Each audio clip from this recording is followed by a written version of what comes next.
കാവുകൾ എന്ന പരിപാടിയിൽ ഇന്ന് ഞങ്ങൾ പരിചയപ്പെടുത്തുന്നത് ഉത്തര കേരളത്തിലെ പ്രസിദ്ധമായ മമ്പാലക്കാവിനെയാണ്.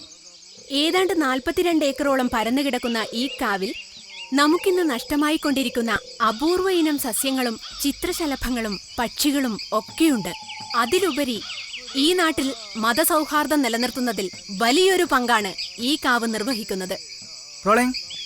16 വർഷത്തിലൊരിക്കൽ മാത്രം നടക്കുന്ന മമ്പാലക്കാവിലെ കളിയാട്ടത്തിന് എണ്ണക്കുടം കൊണ്ടുവരുന്നത് ഈ നാട്ടിലെ പ്രശസ്തമായ മുസ്ലിം തറവാട്ടിൽ നിന്നാണ്.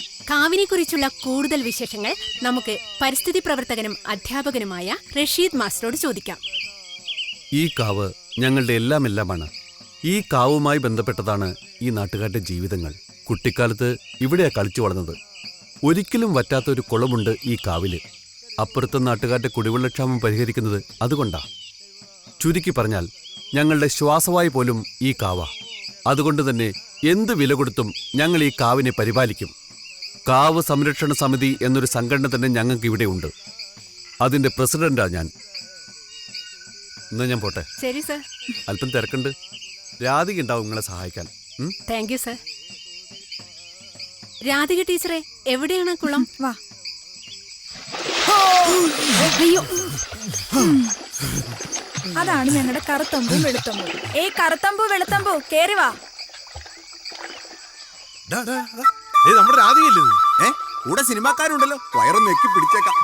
അയ്യോ, നമ്മുടെ കാവിനെ കുറിച്ച് ഡോക്യുമെന്ററി എടുക്കാൻ വന്നവരാ. നിങ്ങൾ 2 വാക്ക് പറയും. 2 വാക്കല്ലേ? എന്നാ റെഡി.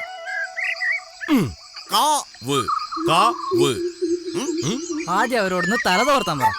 നമ്മൾ തല തോർത്താറില്ല. ദിവസം ഒരു 5-8 പ്രാവശ്യമെങ്കിലും ഞങ്ങൾ കുളിക്കും. അപ്പോഴൊക്കെ തല തോർത്തിയാൽ തലമുടി ബാക്കി ഉണ്ടാവില്ല.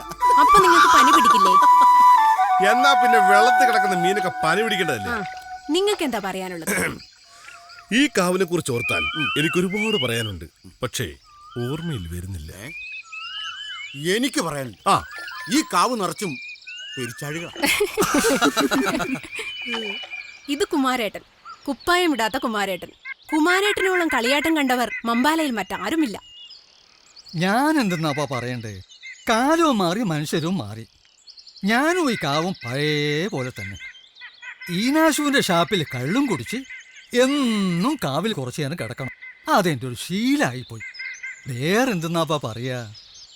ഈ കാവും കുളമൊക്കെ ഏത് കാലത്തും ഇങ്ങനെ തന്നെ ഉണ്ടായാൽ എല്ലാവർക്കും നല്ലതാണ്. അത്ര തന്നെ.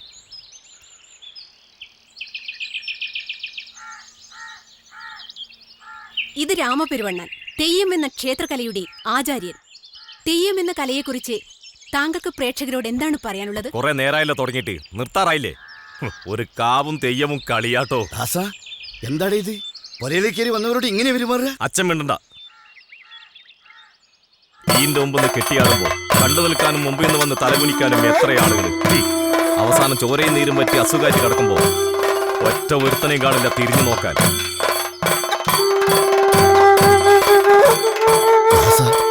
ഇങ്ങനെയൊന്നും പറയില്ലേ?